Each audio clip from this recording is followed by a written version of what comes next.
What's up, y'all? This is Chris, Black Diamond Strength and Fitness Coach. And today I just want to talk about obstacles that are getting in the way of achieving your health and fitness goals.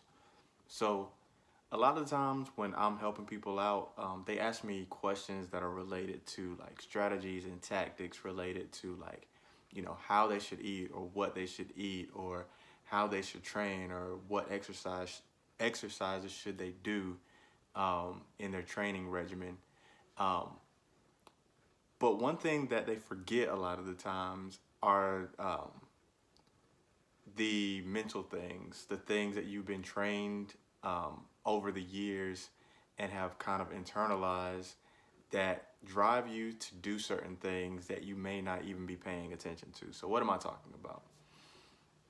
What I'm talking about is that there are certain things that we've kind of been programmed to do since we were kids. I mean, it really boils down to belief sets. So I'm going to share with you some of the ones that I've experienced myself. And maybe if you've experienced them as well, you'll be able to notice them in your own life and be able to adjust or eliminate. Or maybe this will get you to thinking about some things that you are experiencing that are different, but now now you can pay more attention to it and address them as needed. So the first one I want to talk about is not wasting food. So what does this look like in my life? What this looks like in my life is uh, when I was a kid, we didn't have a lot. So, I was kind of programmed that um, we don't waste food. Uh, Whatever my mom cooked, that's what we ate. And if we didn't eat all of the food from the previous day, then those were leftovers and those were to be eaten. Like we didn't just get leftovers and throw them away just because we felt like eating something different the next day.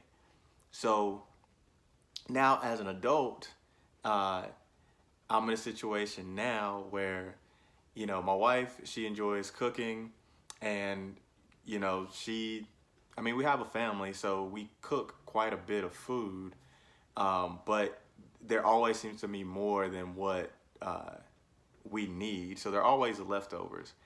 And my wife isn't the biggest fan of leftovers, so what ends up happening is, she'll cook again and again and again, and there'll just be a lot of leftovers. So how does that impact me? The way that impacts me is that in my mind, I'm thinking there are leftovers in the fridge, like those have to get eaten before they go bad. And if they go bad, then it's wasting food. Like I can't waste the food. We spent the money on the food, so we can't waste it. And so how that translates into like your fitness mindset is that if you're like me, regardless of what the food is, regardless of whether it or not it fits my calorie or macro goals for the day, that I'm thinking in my head, okay, well, I have to eat these leftovers and I have to try to prevent leftovers as best I can. And what that often will do, or what that can do, is it can lead you to go over your calories for the day. And it could just throw things off in general. So what I try to accept, it's not easy, is that look, I have a plan. There are certain things that I need to eat in order to make sure that I meet my goals. And I can't just eat food just because I don't want to see it in the refrigerator, because that will throw me off track. So does that translate into wasting food? Probably.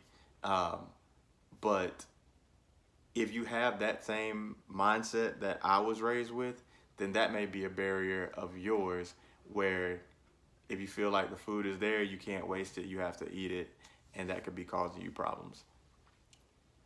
So the second one I wanted to bring up is clearing your plate.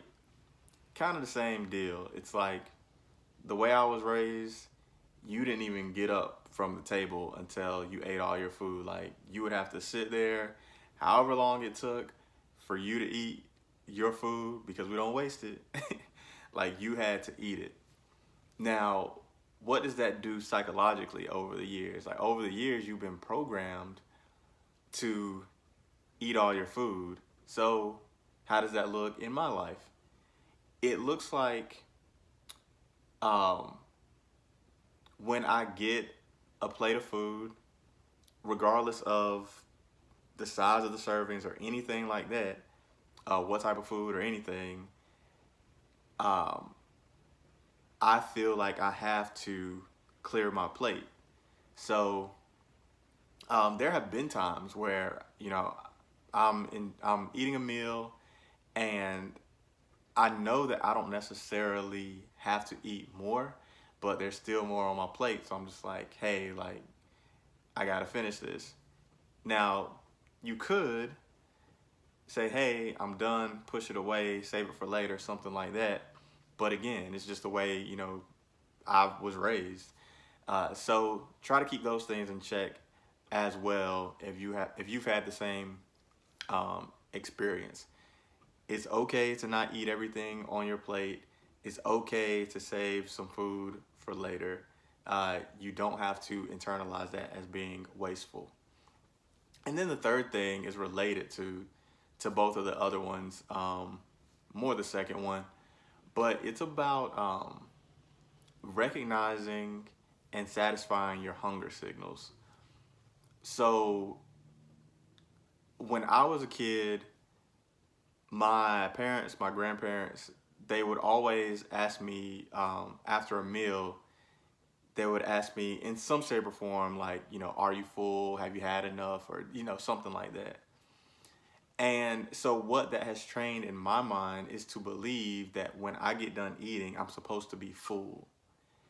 And that's not necessarily what the body needs. The body doesn't need to be full, the body just needs to be fed. So, one thing that's important for us to recognize is to slow down, be intentional about our eating, and actually pay attention to when we are satisfied. We do not need to eat until we're full. And the fact is that most people, I mean, I know when I started this journey, I didn't even understand what it was to just be satisfied. Like, so that's something that some people will have to learn, for one. And then the second piece of that is you'll have to try to interrupt that programming that says, that overrides, okay, that even though I'm satisfied, I'm still not full, so I need to keep eating. So those are a few. This will probably turn into like a series because there's so many things that are like this. And part of the reason I highlight this too is because these are not things that are readily obvious to most people in their day-to-day lives. So one of the benefits of working with a coach is that when you talk to somebody like me and you explain to me like your habits, what you're eating, what time you're eating, like I'll ask all of those questions about your activity and your nutrition. And in your explanations about how you do things and as you're tracking things and as I'm looking at it and I'm asking questions, we will uncover some of these things. So whether it's what your what your tendencies are when you go to eat out, or what your tendencies are when you eat alone versus when you eat with other people, like all those things are factors, and it's the psychology that a lot of the times determines the success in these programs, and it gets overlooked a lot of the time. So what I hope to achieve partially with this channel as well is to make sure that we're talking more about the psychology and the habits that'll help you be successful, and not necessarily just the tactics. But if you need help with anything like that, you can always apply for coaching. As usual, the link is in the description. Feel free to apply. I'll reach out if I do have slots available. If you found this information useful, please like, subscribe. If you have something that you were raised up with that that caused a struggle for you getting in shape as an adult, please comment what yours is. Like, I wonder if it's the same, if I've experienced the same, or I'm sure other people have experienced. And I may do a video on it as well as I come across more of these. So obviously comment, share with anybody who could use the information as well. But that's all I got for y'all today. Peace.